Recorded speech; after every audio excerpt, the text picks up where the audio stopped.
అది ఒక ప్రముఖ పేరొందిన ల్యాబ్. అందులో పనిచేస్తున్న ఉద్యోగులు కొంతమంది సొంత కంపెనీకే కన్నం పెట్టారు. ల్యాబ్లో తయారు చేసి ఎగుమతి కోసం నిల్వ చేసిన ఔషధాన్ని తస్కరించారు. గుర్తించిన కంపెనీ పోలీసులకు ఫిర్యాదు చేసింది. మరి పోలీసులు ఉద్యోగుల్ని పట్టుకున్నారా? తెలుసుకోవాలంటే వాచ్ ది స్టోరీ.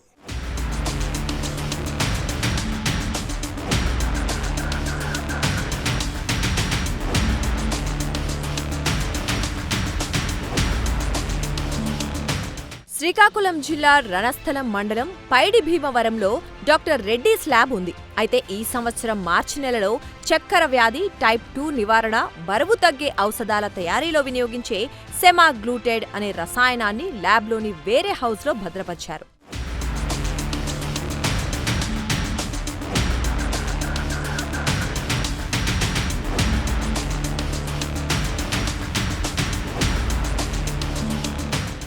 అయితే ఈజీగా కోట్ల రూపాయలు సంపాదించాలని భావించిన కొంతమంది రెడ్డీస్ ల్యాబ్ ఉద్యోగులు ఆ ఔషధాన్ని దొంగిలించడానికి పథకం వేశారు.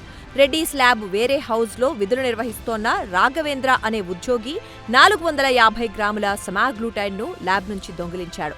దాన్ని అప్పలనాయుడు, సురేష్ అనే ఉద్యోగులకు ఇచ్చాడు. వారు తెలివిగా ఆ ఔషధాన్ని కంపెనీ నుంచి బయటికి తరలించి విశాఖ జిల్లా దువ్వాడలో మరో ఉద్యోగి కాంతారావుకు అందించారు. కాంతారావు ఆ ఔషధాన్ని హైదరాబాద్లోని ఓ ఫార్మా కంపెనీకి విక్రయించాలని తిరుపతి అనే వ్యక్తికి ఇచ్చాడు. కానీ తిరుపతి విక్రయించలేకపోవటంతో సురేష్ రెడ్డికి ఆ బాధ్యత అప్పగించాడు. సురేష్ రెడ్డి కూడా అమ్మలేకపోయాడు.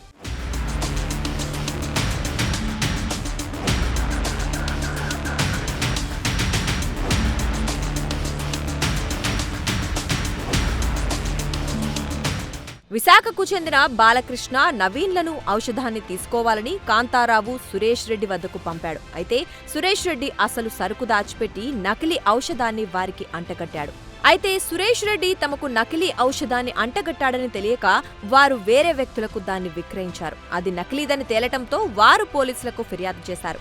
పోలీసులు ఇద్దరిని అదుపులోకి తీసుకుని విచారించడంతో మొత్తం బండారం బట్టబయలైంది. వారంతా గతంలో డాక్టర్ రెడ్డీస్ కంపెనీ నుంచి 60 లక్షల విలువైన 3.38 కిలోల పలాడియం అసిటేట్ రీజియంట్ ను కూడా దొంగిలించినట్లు పోలీసులు గుర్తించారు. 4 రెడ్డీస్ ల్యాబ్ ఉద్యోగులతో పాటు సహకరించిన మరో 4 పోలీసులు అరెస్ట్ చేశారు.